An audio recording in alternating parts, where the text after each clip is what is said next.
모든 환난 가운데 너를 지키는 자라. 두려워하지 말라. 내가 널 도와주리니 놀라지 말라. 내 손 잡아주리라. 나의 안에 거하라. 나의 안에 거하라. 나는 내 하나님이니 모든 환난 가운데 너를 지키는 자라. 두려워하지 말라. 내가 널 도와주리니 놀라지 말라. 내 손 잡아주리라. 내가 너를 지명하여 불렀나니 너는 내 것이라. 내 것이라. 너의 하나님이라. 내가 너를 보배롭고 존귀하게 여기노라. 너를 사랑하는 내 여호와라.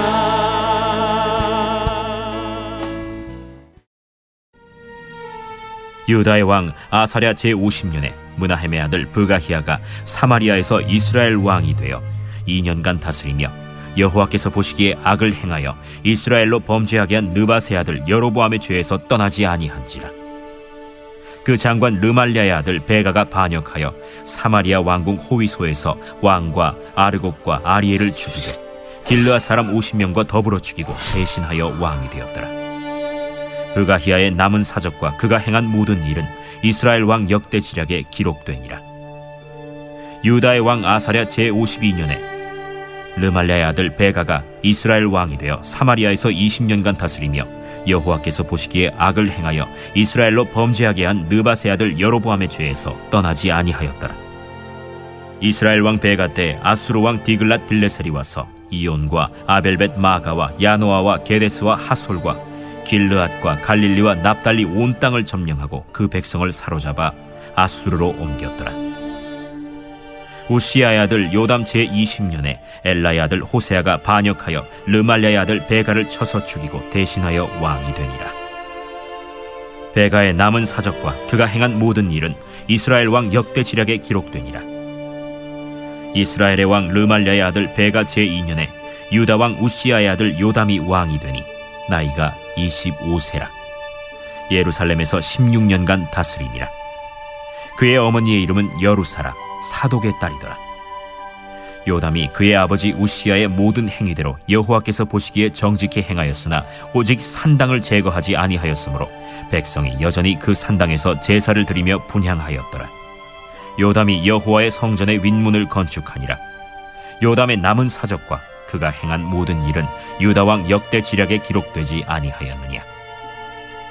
그때 여호와께서 비로소 아람 왕 르신과 르말랴의 아들 베가를 보내어 유다를 치게 하셨더라. 요담이 그의 조상들과 함께 잠에 그의 조상 다윗성에 조상들과 함께 장사되고 그 아들 아하스가 대신하여 왕이 되니라. 새벽 예배에 나오신 성도님들을 환영하고 축복합니다. 중국의 춘추 전국시대를 아시죠? 진나라가 한위조로 분열할 때 기원전 403년까지를 춘추시대라 하고 그 뒤 진이 중국을 통일하기까지를 전국시대라고 합니다. 춘추시대에는 오패가 나타났으며 전국시대에는 칠웅이라고 불리는 강국들이 힘을 겨루었습니다. 춘추 전국시대는 중국 전통의 사회의 기본적인 성격이 형성된 시기로 약육강식의 정복전쟁으로 인해 여러 제후국이 7개의 강국을 통합되었습니다. 이제는 오직 강한 나라만이 살아남을 것이다. 필요하다면 적과도 손을 잡을 것이며 형제였던 나라도 등을 돌릴 것이다 하는 것이 이들의 슬로건이었습니다. 힘이 센 제후들은 스스로 왕이 되어 다른 제후국들을 모두 정복하고 중국의 전체 왕이 될 생각을 했고 그 때문에 전쟁이 끊이지 않았고 하루도 평화로운 날이 없었습니다. 오늘 본문의 북왕국 이스라엘의 왕들은 중국의 춘추 전국시대를 생각나게 할 정도로 반역의 연속이었습니다. 이렇게 반역이 일어나는 이유는 현재가 마음에 들지 않기 때문입니다. 아무도 왕이나 지도자가 너무 정치를 잘해줘서 행복이 겨워서 너무 좋아서 평안과 안식이 너무 지루해서 한번 망해보려고 반역을 하는 경우는 없습니다. 도리어 삶이 너무 어렵고 힘들어서 힘든 원인이 본인에게 있기보다는 왕이나 정치나 다른 곳에 있다고 생각할 때 반역이 일어납니다. 또한 아무리 힘들어도 본인이 더 잘할 것 같은 가능성, 본인이 더 유능하고 실력이 있다고 생각하는 자신감, 분명히 새로운 대안, 새로운 방식, 새로운 수단이 있다고 생각하지 않으면 반역을 일으키지 않습니다. 그러므로 모든 반역에는 직원보다 더 나아질 것이라는 기대가 있고, 반역자는 다른 사람이 아닌 자신이 가장 잘할 것이라는 자신감이 있고, 당연히 모든 반역은 이전의 것을 폐기하고 새로운 것을 제안하는 경향이 있습니다. 그래서 모든 반역자는 자신의 반역을 정당화할 수 있는 업적, 안정을 받을 수 있는 공적을 세우려는 집착이 되어 있습니다. 그러면 반역을 하는 이스라엘 왕들을 한번 살펴보겠습니다.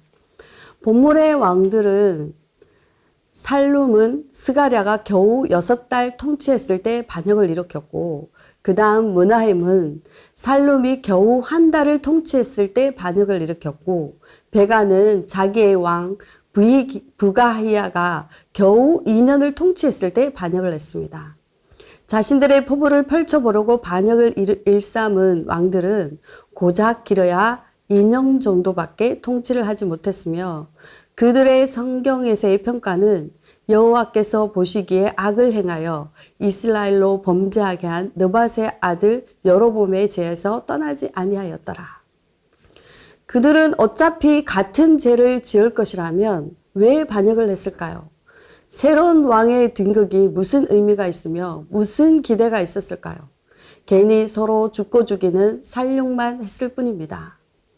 북왕국 이스라엘의 역사는 약 210년 동안 9왕조, 19명의 왕이 있었습니다. 이렇게 빈번한 반역과 정권 교체는 하나님이 예고하신 대로 나라가 물을 삼킨 갈대처럼 바람에 이리저리 흔들리고 있었습니다. 왕위는 그 자체가 목적이 될 때 끝이 납니다. 왕위는 하나님의 소유며 하나님의 뜻대로 주어지는 것이기 때문입니다. 스스로 쟁취하려고 하고 목표를 삼을 때 그것을 손에 쥐는 순간 그는 멸망하고 마는 것입니다. 우리도 가끔은 자리에 연연할 때가 있습니다. 내가 지금 하고 있는 그 자리가 진정으로 하나님을 기뻐하고 하나님을 위한 자리인지를 돌아봐야 할 것입니다. 자리가 목적이 되면 본인도 지치고 많은 사람들이 힘들어지고 그 자리를 지키기 위해 하나님보다 사람들의 눈치를 보게 되어 있습니다. 예전에 신방하다 보니 어떤 분이 학교의 교감이 되기 위해 엄청 노력하는 것을 보았습니다. 그런데 몇 년간 노력해도 교감에서 자꾸 떨어지니 실망하고 낙심하시더라고요. 그때 같이 신방 갔던 목사님이 이제는 목표를 바꾸어서 교감이 되기 위해 남들보다 먼저 출근하고 남들이 안 하는 일도 해야 하고 남들보다 늦게 퇴근하는데 그 일을 교감이 되기 위해 하지 말고 다른 사람들을 사랑으로 섬기는 마음으로 하시는 게 어떠냐고 건면했습니다. 그러면 교감이 되지 않더라도 자신의 선한 행위로 인해 감사하고 만족할 수 있기 때문이었습니다. 북왕국 이스라엘의 왕들은 하나님을 왕으로 인정하지 않는 자들입니다. 그런 자들에게 왕권은 하나님의 것이 아니라 자신들의 것입니다. 자신들이 쟁취한 것이니 자신을 위해 사용하고 마는 것입니다. 여러분 지금 무엇을 쟁취하고 열심히 살아가고 계십니까? 물론 자신의 삶에 있어서 꿈과 소망을 가지고 열심히 살아가야 하지만 이것이 욕심이나 그것에 연연하거나 그것만이 목적이 된다면, 그것 때문에 끌려가는 삶을 살아간다면 욕심의 눈이 가리워져 하나님의 이름을 말하지만 실상은 스스로 내 삶의 주인이 되어 나의 꿈과 나의 삶을 계획하고 있다면 이 또한 우상 숭배이며 하나님의 뜻에 반역하는 삶이 되는 것입니다. 지금 현재 있는 본인의 자리에서 나는 하나님 나라를 구하며 그 뜻대로 살아가고 있는지를 점검해 보아야 합니다. 이스라엘 왕들의 계속되는 반역의 가장 큰 죄는 하나님께 반역하는 것이고 스스로 왕이 되었다는 것입니다. 하나님의 뜻대로 나라를 다스리는 것이 아니라 자신이 스스로 왕이 되어 주권자가 되어 권력을 행사했기 때문에 그 나라는 오래가지 못하는 것입니다. 베가는 아수르의 디글랏빌라셀에 맞서기 위해 아람 왕 르신과 동맹을 맺지만 아수르의 공격으로 큰 피해만 입을 뿐입니다. 29절에 이스라엘 왕 베가 때에 아수르 왕 디글랏빌라셀이 와서 이용과 아벨벳 마아가와 요나와와 게데스와 하솔과 길로앗과 갈릴리와 납달리 온 땅을 점령하고 그 백성을 사로잡아 아수르로 옮겼더라. 하나님과 함께하지 않는 왕국은 결국은 멸망할 수밖에 없습니다. 29절의 내용은 앞으로 북왕국 이스라엘이 이제 아수르에게 땅을 빼앗기고 백성들은 포로로 잡혀가게 될 것이라는 강력한 경고입니다. 이대로 가다가는 나라 전체가 멸망할 것이라는 경고입니다. 그러나 이스라엘의 왕들은 나라가 망해가고 있는 것에 감각이 없습니다. 영적으로 무감각하고 위기 앞에서 하나님을 찾지 않고 있습니다. 그럼 얌유다는 어떨까요? 하나님 앞에 정직하게 행한 요담 왕을 살펴보겠습니다. 요담의 뜻은 여호와는 완전하시다. 여호와께서는 완전하게 일하신다입니다. 요담의 어머니는 에루사였으며 사독의 딸이었습니다. 다윗 시대 때 사독이란 유명한 제사장이 있었던 점을 감안할 때 요담의 어머니는 제사장 집안의 사람일 가능성이 큽니다. 제사장의 딸인 어머니에게서 그는 아마 하나님을 어떻게 섬겨야 할지를 잘 배웠을 것입니다. 또한 그의 아버지 우시아는 교만하여 제사장만이 분양해야 할 일들을 함으로 인해 나병에 걸린 것을 옆에서 목격하였으며 나병에 걸린 아버지 대신에 왕의 자리를 지킨 사람입니다. 그러므로 성경에서 그의 평가는 그의 아버지 우시아의 모든 행위대로 여호와의 보시기에 정직히 행하였더라입니다. 또한 역대하 27장에 보면 요담의 업적이 나와 있는데 여호와의 성전 윗문을 건축하고 오벨의 성벽을 많이 증축하였으며 유다 산중의 성읍들을 건축하고 망대를 건축하여 국방을 튼튼히 했음을 볼 수 있으며 암몬 자손의 왕들과 더불어 싸워 이김으로 그들로부터 조공을 받았습니다. 역대하 27장 6절에 보면 요담이 그의 하나님 여호와의 앞에서 바른 길을 걸었으므로 점점 강하여졌더라 하고 평가하고 있습니다. 굉장히 지혜롭게 국방을 튼튼히 하고 하나님 보시기에도 정직히 행한 왕에게 위기가 닥칩니다. 37절에 보면 그때 여호와께서 비로소 아람 왕 르신과 르말라의 아들 베가를 보내어 유다를 치게 하셨더라. 아람과 북왕국 이스라엘의 연합국이 쳐들어오는데 우리가 주목해야 할 단어는 여호와께서 하셨다는 것입니다. 의문이 듭니다. 하나님 앞에 정직히 행하고 국방도 튼튼히 한 요담 왕에게 왜 하나님은 이렇게 하시는 것일까요? 또 본문에는 연합국이 쳐들어왔다고만 하지 그 결과에 대한 언급은 없습니다. 그러나 이사야 7장 1절을 보면 우시아의 손자요 요담의 아들인 유다의 아하스 왕 때에 아람의 르신 왕과 르말라의 아들 이스라엘의 베가 왕이 올라와서 예루살렘을 쳤으니 능히 이기지 못하니라. 아하스 왕 때 2차 침공에서 이기지 못하였다라고 나와 있습니다. 그것으로 유추해 보면 1차 침공이 성공하지 못한 것을 알 수 있습니다. 여기서 우리에게 주는 교훈은 여호와께서는 우리에게 모든 상황을 알고 계시며 그것을 이끌어 가시는 모든 것의 주관자가 되신다는 것입니다. 우리도 가끔 신앙생활 열심히 하고 있는데 어려움이 있을 때가 있습니다. 그러면 우리는 일단 원망하게 되어 있습니다. 하나님 왜 나에게 이런 일이, 내가 무엇을 잘못했다고 하면서 하나님께 따지기도 합니다.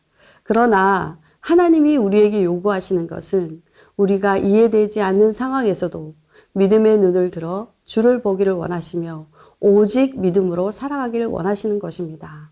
이사야 7장 4절에 보면 그에게 이르기를 너는 상가며 조용하라.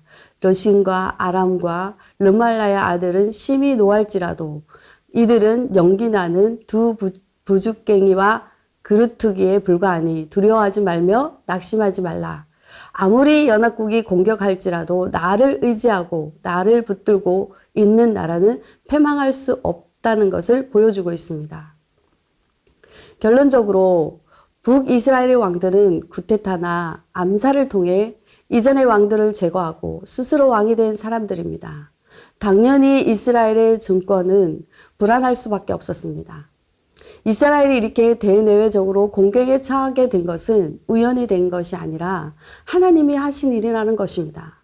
하나님은 이스라엘이 여호와께 돌아올 수 있는 기회와 호소를 하지만 그들은 돌아오지 않습니다.